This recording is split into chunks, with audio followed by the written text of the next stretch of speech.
Oakley dokley. Yeah, let's pull this apart. So Jeremy Corbell, and you know, a lot of people are going with this narrative that whatever UFOs are, whatever UAPs are, it couldn't possibly be anything within the US inventory. It has to be something that is not known to the US government at all. It can't be something that's man-made within the US at all. They've completely ruled it out, and that is weird, man. That's weird. Like, when I look at Jeremy Corbell's, his facial expression and his, I can see it in him, man. I can see it in this guy that he clearly accepts it on some level that it very likely is the result of aerospace engineering, either reverse engineering crashed UFOs that had been shot down, or just further developing a more holistic understanding of electrical engineering, going back to Nikola Tesla, the model of the ether, a correct understanding of electromagnetism that links magnetism, electricity, and gravity, and understands how to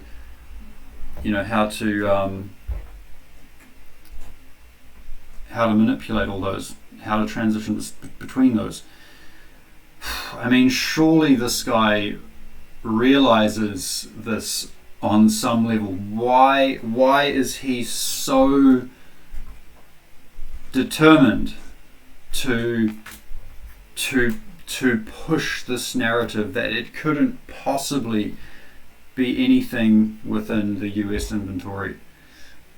It almost seems like he's being coerced somehow not to give credence to the possibility that this is some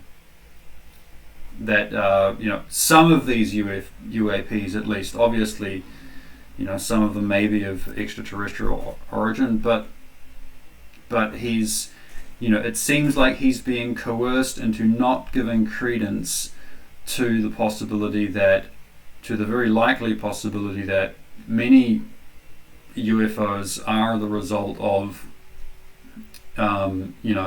cutting edge developments that have come out of aerospace companies like Lockheed Martin, Northrop Grumman, probably Boeing, that have been developing anti-gravity, that have been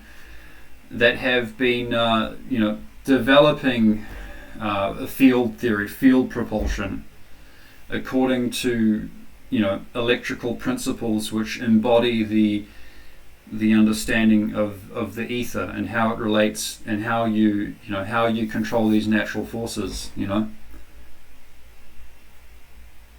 He's so determined, man. This guy is so determined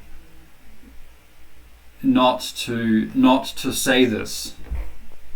A number of questions still.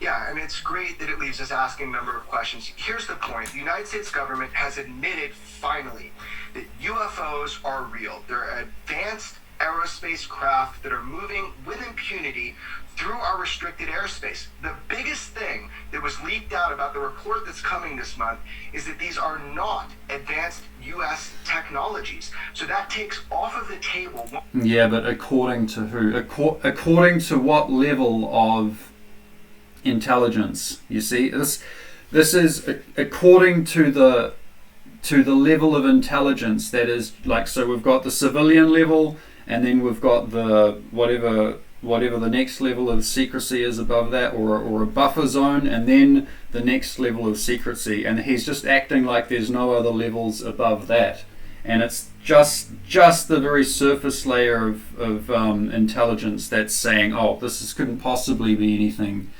man-made. Yeah, according to them, according to that level. One of the things that people have been wondering for decades now, UFOs are not U.S. bound. So where do they come from? Who's operating them? What's the intent? Jeremy, what do you think, though? I mean, the worst thing we fear is that it's a foreign government and they're spying on us with much greater accuracy and much greater technology than we have, or it's someone from a different planet, which would be totally fascinating but equally terrifying as well. Where do you fall on this? Well, I'm not terrified by it. UFOs have been with human culture since the beginning of recorded human history. They have been documented by military pilots since human beings have been in the air. So is this an adversarial foreign nation that leapfrogged U.S. technology by 1,000 years plus back in the 50s? I highly doubt it. That is starting to dwindle. Yeah, back in the 50s. I mean, he's just totally leaving out so many details about the developments that went on in Nazi Germany to do with fuel propulsion technology and vertical liftoff crafts. Thomas Townsend Brown, all this, the study of dielectric propulsion lifters. I mean, yeah, he's just leaving out so many details that if you would just look at those details, it would be very clear what this actually is. As a possibility, because Russia and China also have UFO exploitation or study programs. So the question is this something more exotic? All we know is UFOs, they are real, and they represent a technology which we do not have capacity to replicate, and that's a huge deal. And when you say more exotic, what do you mean? Well, there's a lot of options. Look, all I know is UFOs are real. They're flying in our airspace over restricted airspace, such as nuclear facilities. They've actually intervened with our nuclear weapons. This is well documented. The military has admitted to this through FOIA requests. We have the documents. So the question is more exotic. Where are these things coming from? Who has an advanced technology that outpaces, outmaneuvers, and outperforms anything the United States government has ever created? Who has it? There's the two pilots that we saw in 60 Minutes, a few weeks ago. That was wild. They talked about flying down super low to seeing this little, I don't know, it's called like a Tic Tac thing, about the same size, but no fumes, no wings, had nothing, same size as their F-18 or whatever it was, but and then none it of the was just gone. fear, and it just evaporates all of a sudden and takes off at a much faster rate. Yeah, so you're talking about... Yeah, I think we've heard enough, but look, to sum it up, what level of government is this coming from? And are you taking into account the fact that there are different levels of government, and that within the military intelligence and those programs are very compartmentalized. There are so many, there are very, very, very, very strict protocols about what can be transferred from, about what can be relayed from one level to the other, what can be relayed between compartments,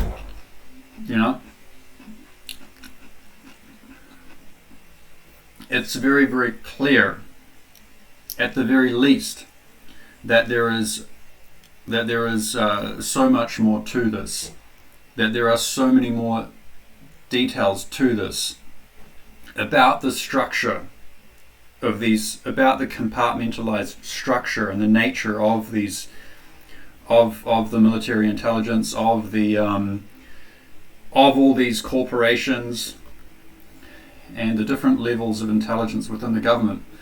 All this is only coming from a very, very surface level.